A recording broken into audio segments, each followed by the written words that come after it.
Hey guys, welcome back to Math from my desk. In today's video, I'll be introducing the concept of limits. Limits are the foundation of calculus in general, and they're the first thing that's taught when you learn about calculus. So let's go ahead and start. So the best way to think about a limit is to see an example of a limit. So let's do that. So let's say we have a function f of x is equal to x squared. So let me go ahead and graph that. So this right here is our y-axis. And this is our x-axis, and obviously y is equal to f of x.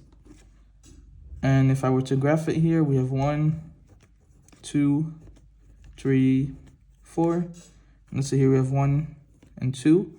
Then I'm gonna plot 1 squared here and 2 squared, which is 4 here. And so it's gonna be a parabola. It's gonna look like this.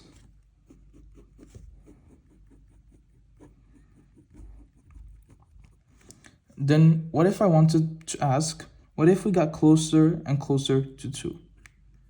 So now I'm starting to talk about limits. So let's say we get x values that are closer and closer to 2. Something like x is equal to 1.999 or x is equal to 2.001.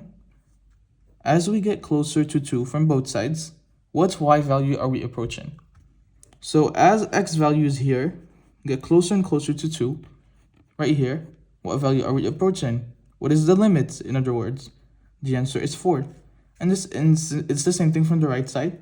So as we get closer and closer to 2 from the right side, like this, so values that are closer and closer to 2, like 2.001, right here, we are approaching the value 4. And so how we would say this mathematically is that the limit as x approaches 2 if f of x is equal to 4. And so this is sort of a example problem to introduce limits. So you might be wondering, isn't that just the value of f of 2? Right? F of 2 is equal to 2 squared, which is equal to 4. And you would be correct in this case.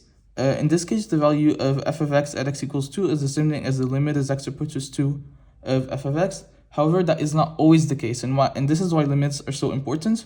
They tell us about the behavior of a function as we get closer to a certain point, but not at that point. So it doesn't matter the value of f of 2, but the limit as x approaches 2 of f of x is equal to 4. So let's say we were to change this function f of x is equal to x squared, and say g of x, a new function, let's make it piecewise, is equal to x squared for all x is not 2, and let's say is equal to 1 for x is equal to 2. So at x is equal to 2, we're defined as 1. It's approximately here. And so that would mean we have a whole here at 4. So if this was our function, and we were to take the limit as x approaches 2 of g of x, then the answer would not be g of 2, because g of 2 is equal to 1. The answer would still be 4, because as we get closer and closer to 2, we don't care about what happens exactly at x equals 2. We care about the values that are near x is equal to 2. So as we get closer and closer to 2 from both sides, we are still approaching 4. It doesn't matter what g of 2 is defined as. It matters how the function is behaving around x is equal to 2. And so this is an introductory problem to limits, and I'll be covering more of this in upcoming videos.